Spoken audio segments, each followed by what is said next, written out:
ناظرین، جب سے خیبر پختونخوا کی حکومت نے امتحانات کے اندر نقل کے خلاف کریک ڈاؤن کا فیصلہ کیا ہے تو تب سے والدین کے احتجاج بھی دیکھنے کو ایک منظم کمپین چلائی گئی، جس میں کمشنر پشاور ڈویژن ریاض مسعود صاحب پر تنقید کی گئی کہ یہ کوئی پروفیسر نہیں ہے اور بورڈ کا چیئرمین کوئی پروفیسر ہونا چاہیے تھا۔ اس کے علاوہ اسسٹنٹ کمشنرز اور ڈی سی صاحبان پر بھی تنقید کی گئی کہ جب یہ کسی امتحانی مرکز کے اندر جاتے ہیں تو ان کے ساتھ اسلحے والے لوگ ہوتے ہیں اور اس اسلحے کا بچوں کی مینٹلٹی پر ایک منفی اثر پڑتا ہے۔ ناظرین، پھر اسٹوڈنٹس سے بھی احتجاج کروائی گئی، کیونکہ اسٹوڈنٹس تو نہیں جانتے ہیں کہ نقل کے ذریعے 500+ مارکس لے کر مستقبل میں ان کو فائدے کے بجائے نقصان ہوگا۔ ناظرین، بعض پرائیویٹ تعلیمی ادارے نہیں چاہتے ہیں کہ امتحانی نظام سے نقل کا خاتمہ ہو، کیونکہ ان کے ادارے تو نقل کے ذریعے چلتے ہیں، اور اگر امتحانی نظام سے نقل کا خاتمہ ہو گیا تو ان کا کاروبار تو ٹپ پڑ جائے گا۔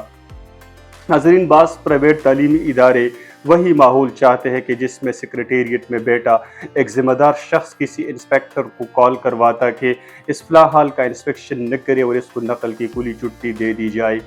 ناظرین، اور بھی چند خوفناک انکشافات ہیں، اور پھر مری اور مارگلا کی بھی ایک شرمناک کہانی ہے، یہ ہم آپ لوگوں کو پھر کسی وقت سنائیں گے۔ لیکن یہاں پہ ایک سوال یہ ہے کہ نیب کیا کر رہی ہے؟ ناظرین، نیب کا کام تو یہ ہے کہ جہاں پہ کوئی فائنینشیل کرپشن ہو، جہاں پہ کوئی مس یوز آف اتھارٹی ہو، یا جہاں پہ کوئی اپنے آفس کا غلط استعمال کرتا ہو،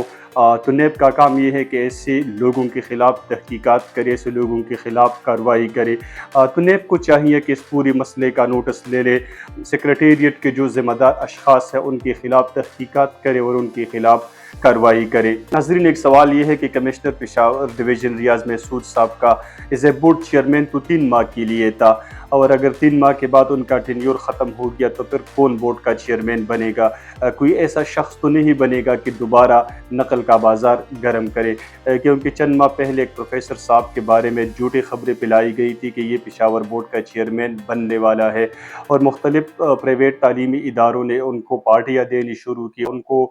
کانے پر بلانا شروع کیا، اور وہ پروفیسر صاحب بھی بڑے فخر سے سینہ نکال کر ان پارٹیوں میں شمولیت کے لیے جایا کرتے تھے، ان کانے کے دعوتوں میں شمولیت کے لیے جایا کرتے تھے۔ تو ناظرین، آپ خود اندازہ لگا لیجئے کہ ایک شخص پارٹیوں میں شمولیت کے لیے جاتا ہوں، کانا کانے کے لیے جاتا ہو، تو پھر وہ نقل کے خلاف خاک کارروائی کرے گا، وہ تو ان مافیاز کے ہاتھوں میں کھلونا بن کر کھیلے گا۔